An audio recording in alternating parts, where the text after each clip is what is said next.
popular work 30 Lessons Not Taught in School and Letter to My Son. A frequent keynote speaker and panelist at schools, colleges, and literary festivals, including the New Delhi World Book Fair, his work encourages readers to reflect, grow, and build meaningful lives. I request Mr. Rohit Dubey to accept the felicitation from Ms. Monica Ma with green certificate, shawl, and homegrown plant.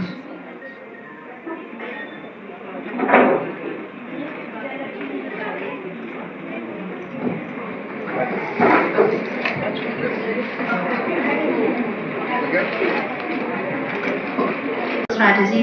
I would also like to add one thing because you, Rohit sir, as do you think that our future readers will read more or they will read differently? I think we should be embracing the technology.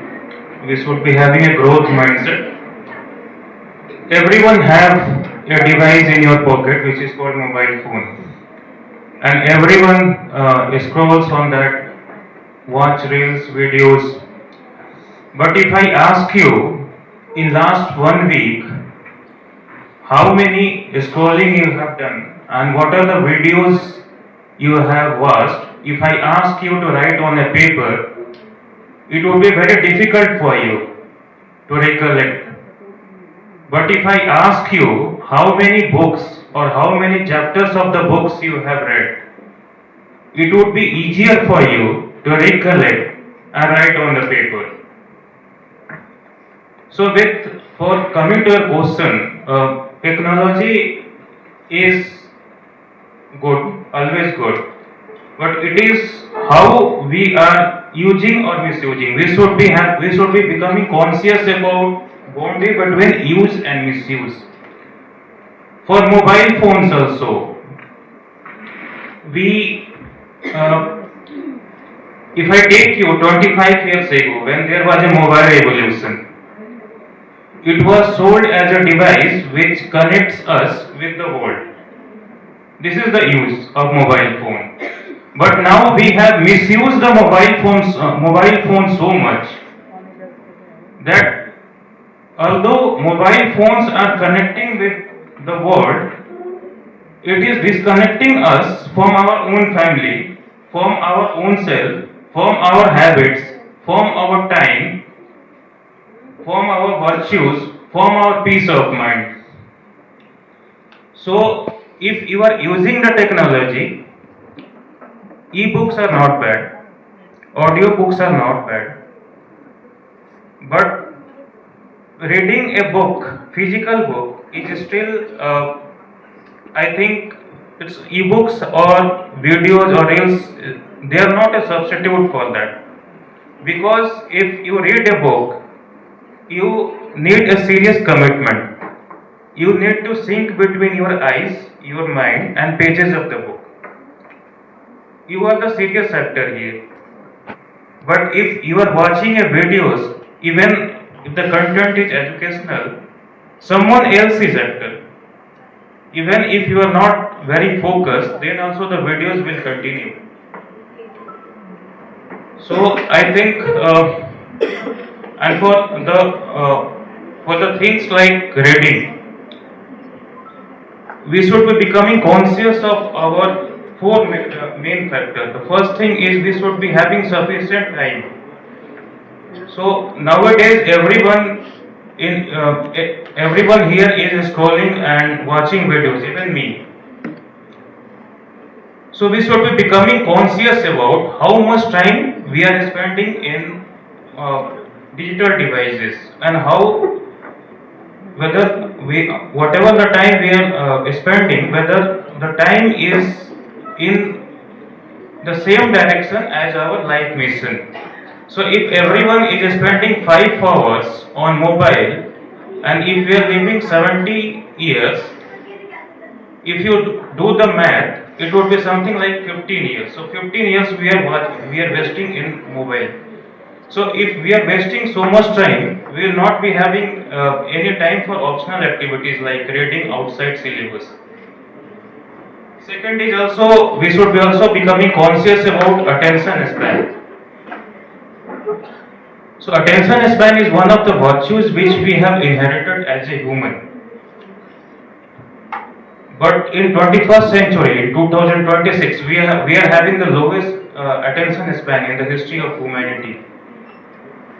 And I think we should be becoming very conscious about protecting our attention span. If we are doing a task, a human is made for focus, single tasking, multitasking is asked at some places, but we are not made for multitasking.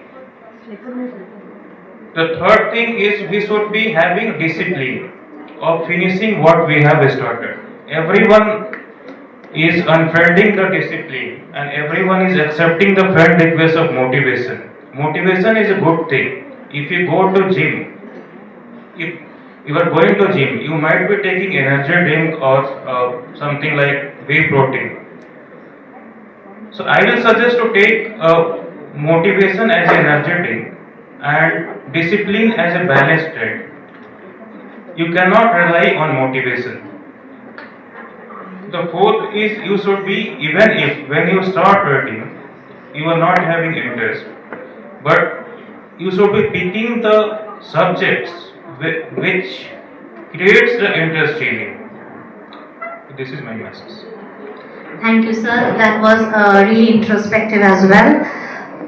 My question to you, Shalini ma'am, as a wrap up. Since you are a life coach as well and you're keen on human transformation, one key takeaway for the audience, students here, even the teachers here would love to know what practical steps can schools and parents take in order to make reading attractive again, because you have already commented how formal education does not support either of these.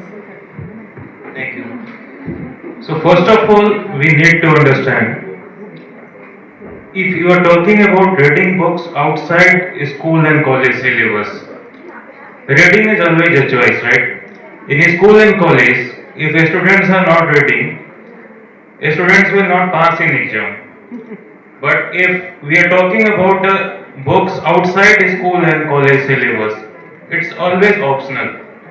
Even if someone choose not to study throughout their life, no one is going to punish them. No one is going to enforce the books on them. So first of all, we should be becoming conscious. We should be make our students conscious why we need reading. So if you see any successful person, maybe the top 1% successful person in the world, they all read lots of books. And I always believe that school and college provide a very strong foundation in our life. But if you want to construct your own building in your life, you need some additional skills, right? You need bricks of your mindset. You need cement of your habits. You need sand of your life skills knowledge.